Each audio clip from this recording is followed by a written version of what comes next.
Este video es realizado por estudiantes de la carrera de Emergencias Médicas del Instituto Superior Tecnológico Cruz Roja Ecuatoriana.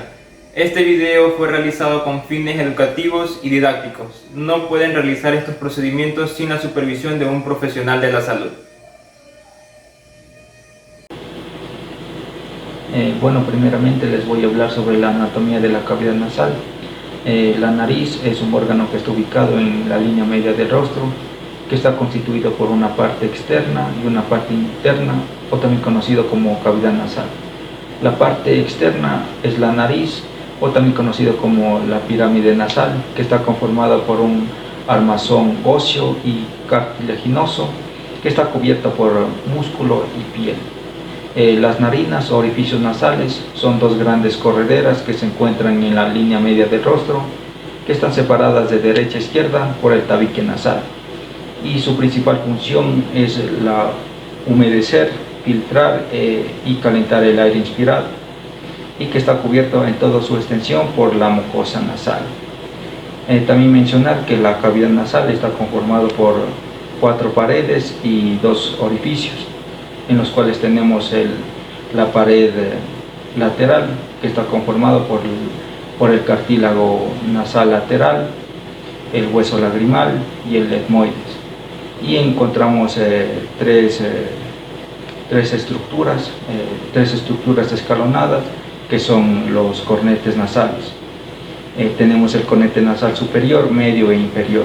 Entre los cornetes encontramos 3 surcos, conocidos como los meatos nasales. Tenemos el meato nasal superior, medio e inferior. También encontramos la pared posterior, que es la comunicación entre la cavidad nasal y la nasofaringe, o también conocida como coandas. También encontramos la pared media, que está conformada por la lámina perpendicular del etmoides y el vómero. También encontramos el techo de la cavidad nasal, que está conformado principalmente por la lámina tribosa del etmoides, y el piso de la cavidad nasal, que está conformado por el hueso palatino y el maxilar superior.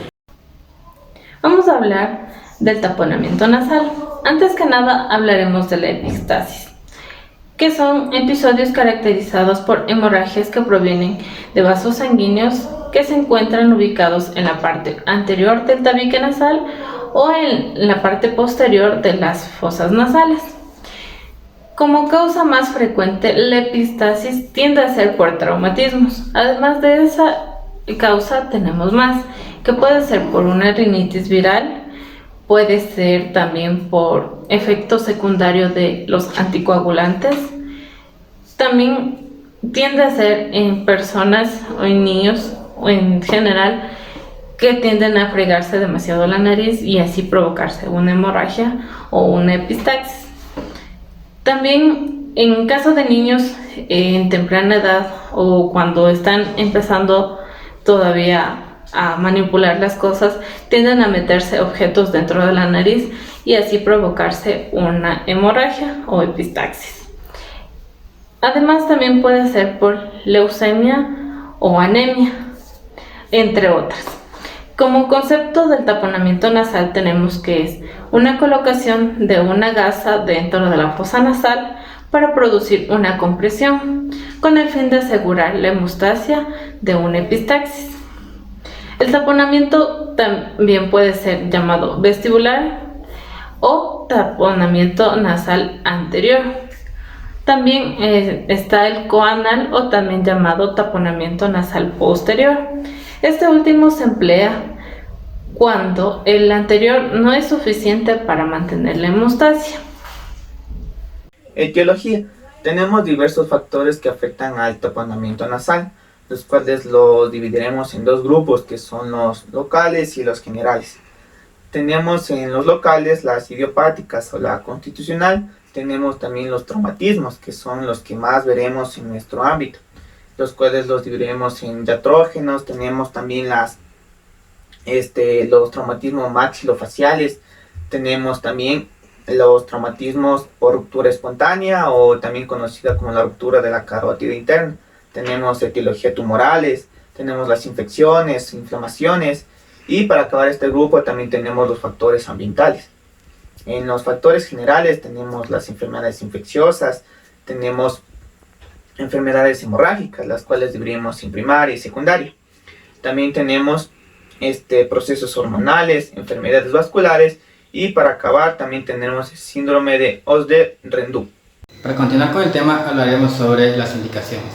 Se recomienda usar un taponamiento nasal luego de que haya fallado por 2 ocasiones la presión directa sobre las fosas nasales durante 10 minutos. Para saber qué técnica vamos a usar debemos reconocer si es un sangrado anterior o un sangrado posterior. El más común y frecuente es el sangrado anterior.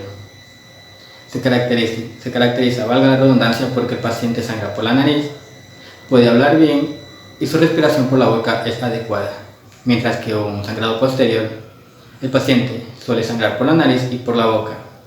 Suele estar un poco más ansioso ya que su respiración no es buena, ya que la sangre tiende a ir a la orofaringe y llena la cavidad bucal de sangre. Muchas veces este sangrado es acompañado por tos con sangre y vómito con sangre, ya que consciente o inconscientemente el paciente va a tragar un poco de sangre y se sabe que este líquido es irritante gástrico, lo que provocará el vómito. Si nosotros llevamos una escena y el paciente está sangrando por la nariz y por la boca, lo que tendremos que hacer es un enjuague bucal, ya sea con agua o con solución salina. Y después de esto vemos si es que la cavidad oral se llena de sangre, estaremos frente a un sangrado posterior. Si es que la cavidad bucal no se llena y el sangrado sigue activo por las fosas nasales, estaremos frente a un sangrado anterior. El taponamiento nasal anterior se lo hace con los procedimientos o con los materiales que vimos anteriormente. El procedimiento es el siguiente: colocar el rinoscopio en las fosas nasales. De esta manera nos va a permitir una buena visualización o unas fosas nasales permeables. Utilizamos la pinza en bayoneta con la gasa vaselinada y la introducimos en las fosas nasales para hacer una oclusión en dichas fosas donde se esté presentando el sangrado. Hay que tener mucho cuidado al utilizar las pinzas en bayoneta, porque al momento de ingresar la gasa puede lesionar las fosas nasales en el caso nosotros nos equivoquemos al momento de ingresar. Eso hay que tener mucho cuidado. Por eso ahora vamos a ver un procedimiento que se está presentando a mi derecha de cómo es la técnica o el uso correcto del procedimiento del taponamiento nasal anterior.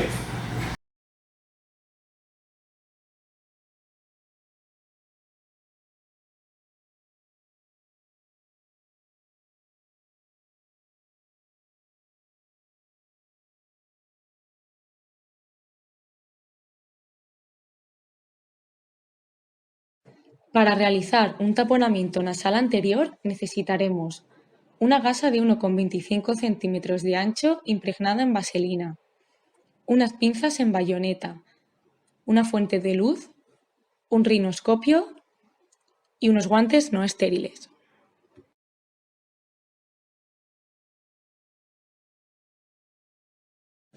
En primer lugar, nos lavaremos las manos y nos colocaremos unos guantes no estériles.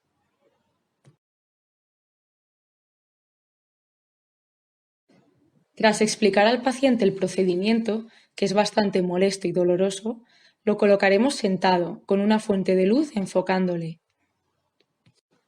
Una vez que el paciente esté informado, cómodo y colocado, introduciremos la gasa colocándolo en primer lugar en el suelo de la fosa nasal, como muestra la figura, y rellenando después la cavidad nasal de forma escalonada, es decir, en sentido inferior-superior.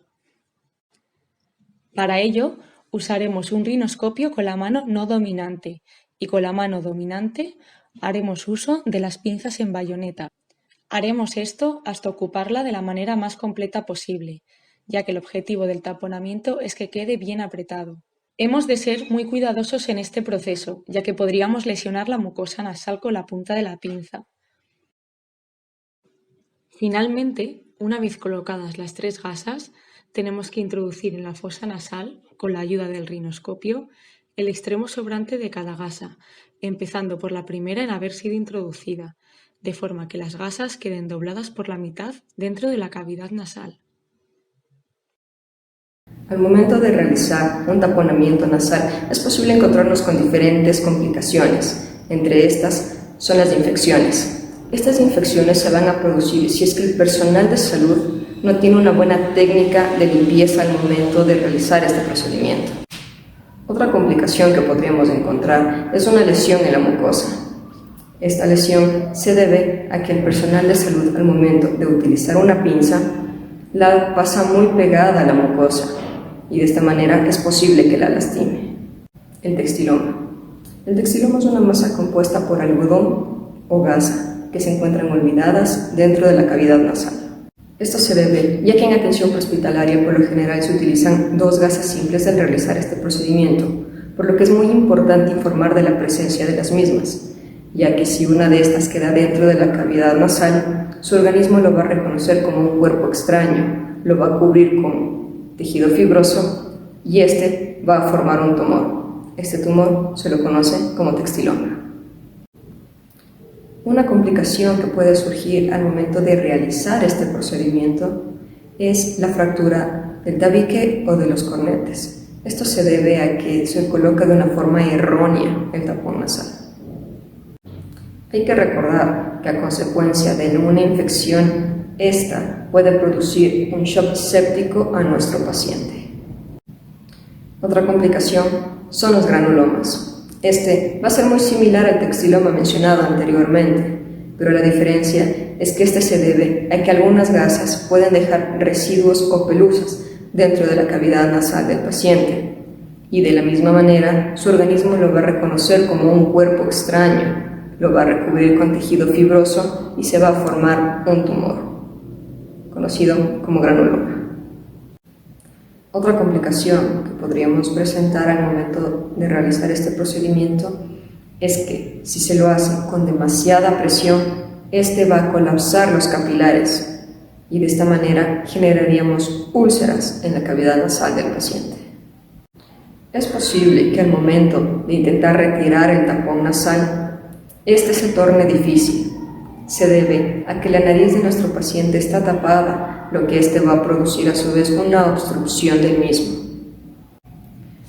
Al finalizar este procedimiento, debemos tener en cuenta que este puede provocar estornudos a nuestro paciente, ya que hay un cuerpo extraño dentro de su cavidad nasal, y es posible que este produzca a su vez la salida o el retiro accidental del mismo. Buenas tardes, compañeros, les voy a hablar sobre el taponamiento posterior nasal. Antes que nada, esto se da detrás de la porción posterior del cornete, en medio o inferior. Este procedimiento no es tan común, se da en un 10% de casos. Tenemos como materiales de ocupar una pinza bayoneta, una jeringa de 10 mililitros, una sonda Boyle de 14 French, un esparadrapos, un bajalenguas y también un espéculo nasal. Procedemos a colocar anestesia en el paciente. Después de esto se pasa un catéter a través de la fosa nasal afectada y a través también de la nasofaringe. Se extrae por la boca con la ayuda de unas pinzas y luego se asegura con un paquete de gasas al extremo del catéter, o también se puede hacer con una cinta umbilical o si no estuviéramos con un material de sutura. También debemos dejar unas colas largas que sobresalgan de la boca. Después de esto, el paquete de gasas se guía a través de la boca y alrededor del paladar blando, usando una combinación de tracción cuidadosa entre el catéter y empujando con un dedo. En esta parte se empuja con un dedo enguantado y podremos decir que esta parte es la más incómoda, la más peligrosa para el paciente. Entonces, luego de eso, el paquete de gasas se debe dejar descansar en la cavidad nasal posterior y se asegura en una posición de mantenimiento a la tensión del catéter. Entonces, de ahí con una pinza acolchada o un rollo de gasas firme, lo colocamos por delante de la fosa nasal. Lazos que sobresalen en la parte de la boca se utilizará posteriormente para retirar el paquete, pero por el momento se pegan con una cinta adhesiva hacia la mejilla del paciente. Tenemos el procedimiento con sonda. Vamos a introducir el catéter por la fosa nasal del paciente hasta poder verla en la orofaringe. Después de esto vamos a ocupar el bajalenguas para visualizar que esté en el puesto de la orofaringe detrás de la úvula. Después de esto, luego de esto, extraemos 2 centímetros y vamos a insuflar el balón con 10 mililitros de suero fisiológico. Este balón, ya que esté hinchado, ocupa el espacio del cabo. Esto permite un bloqueamiento de las coanas. Eso hace que impida que la sangre se caiga a la parte de la faringe. El balón se debe mantener en su sitio, utilizando un clano umbilical en la entrada de la nariz y el resto de la fosa nasal. Ahí realizaremos un taponamiento anterior. Es importante proteger bien la parte del extremo distal de la sonda y el clan hay que cubrirlo con unas gasas.